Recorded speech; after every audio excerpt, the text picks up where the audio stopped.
one question that I get regarding the whale sharks and the very many species here at Georgia Aquarium is, how do you feed all of them?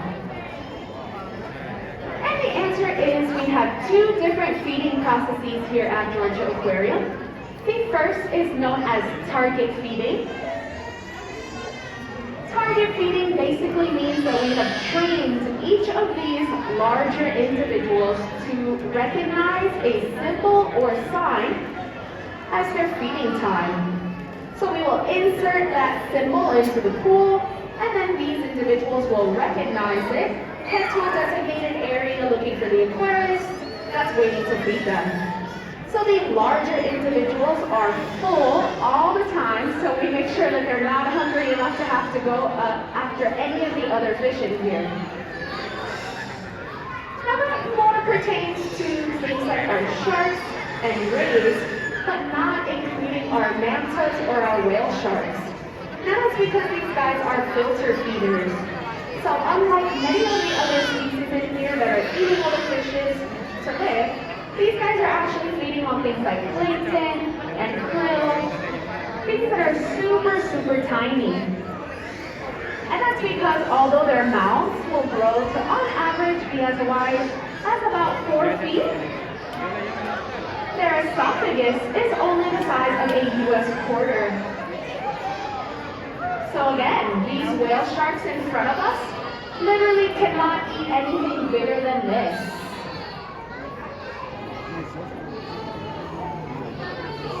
So when we feed them, we have a special raft that we will put in the water. An aquarist will sit in there.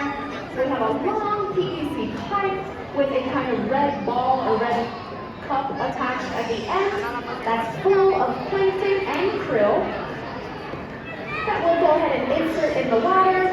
Those guys will recognize that red ball and say, hey, that's me. That's my feeding time. So they'll start swimming behind the raft.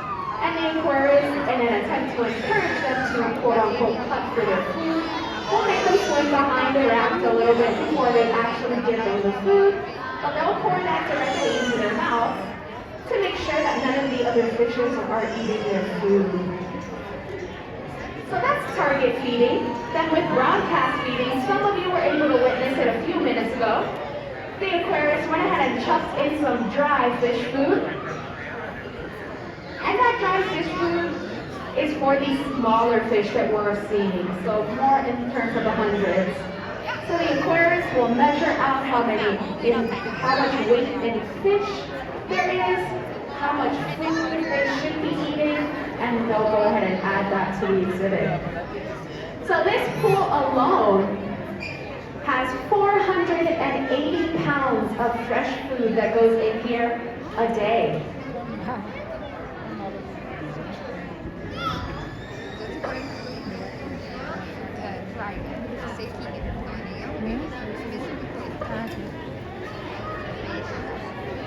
Now, if you're wondering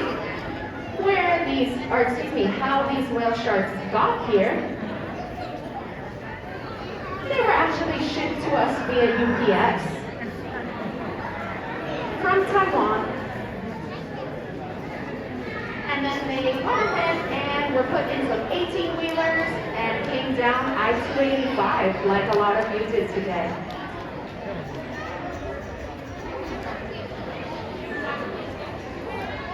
Now I have plenty of other information regarding this exhibit, the animals we're seeing in here, where they come from, and so much more. So if anyone has any questions that they'd like me to answer, please feel free to find me on the bottom right-hand side of this exhibit. Again, I'd be more than happy to answer any questions you all have, and I'll be hanging out at the bottom right-hand side of this exhibit.